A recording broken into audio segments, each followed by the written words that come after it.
she was born, she was black from the elbows to the fingertips and from the knees to the toes, and completely sort of flaccid and lifeless. We were taken up to PMH, where she was examined, and they told us they thought she had Prader-Willi syndrome, but then it was another 5 days before we got it confirmed by blood test. I then had a doctor pull me aside and tell me a lot of misinformation, that she'd never walk, that I should focus on my other children because they were the ones with potential, were her exact words, and that I should look at putting her in institution. So I think at that point I wanted to grab her and run. I had a very good GP. His brother was the neurologist at PMH, so that their whole family, their cousin became our physio. So I got a lot of support medically from that particular family. I also found a lot of support online because it is reasonably rare. I immediately joined an American chat group where the numbers are much higher. And I think, given that we were living on an isolated farm at the time, that really helped me because those women all had a sense of humour, and it's certainly a syndrome that you need a sense of humour for. And so I was actually feeling very positive. With Prader-Willi syndrome also, sort of the negative aspects of the syndrome don't kick in until 6. So it was very easy in the early days. I had a baby that slept all the time. She was incredibly easy, and I felt okay about the whole thing. We had disability services straight away, so they gave us access to a number of different services, respite services, and that's where I met other parents, and where other parents will say, hang on, my child does this, and my child does this. Oh, well, so word of mouth is a big one, I think, and you only meet those parents by going through other agencies like Therapy Focus and Disability Services, and then you meet these group of parents, and then these parents tell you what they're accessing, and it sort of spreads like that.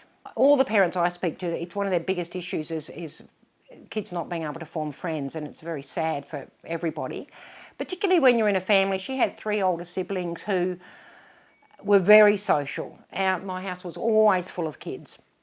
They were very sporty, so we were going to big sporting events all the time. So she started to notice that too, that how come they have friends over all the time, and how come they go to friends' places and I don't.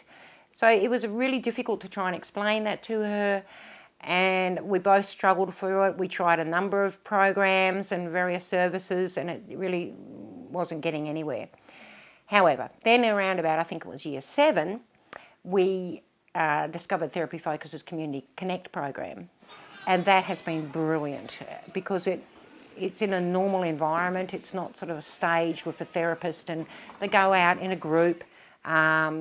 They go out to the movies, they do travel training. So they're still doing therapies like travel training, learning to handle money, but in a group. And it was the same group every holiday. So these kids formed a real friendship. We go to bowling, and some of those kids are there once a week, so they see each other once a week.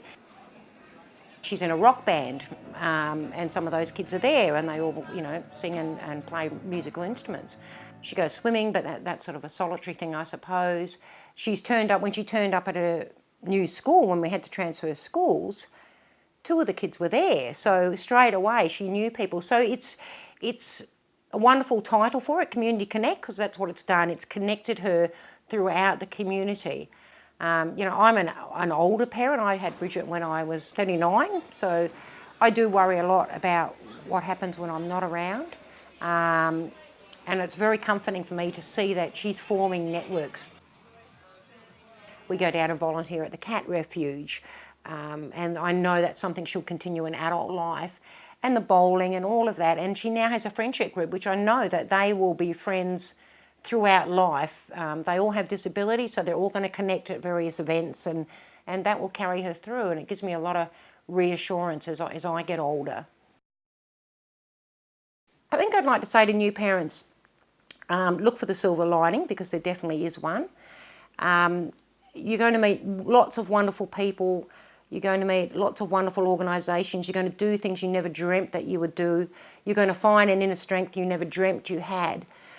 But don't think of it as bad. It's just a different adventure with lots of different things going on. Don't ever give up hope, because each year I've found different things have changed. Remember that time moves on whether you want it to or not. So if you're in a bad place, it will get better. And if, like me, you were worried about your children not having any friends, as you can see, things change, and my daughter has lots of friends now. And you just got to hang in there. That's what I'd say, hang in there.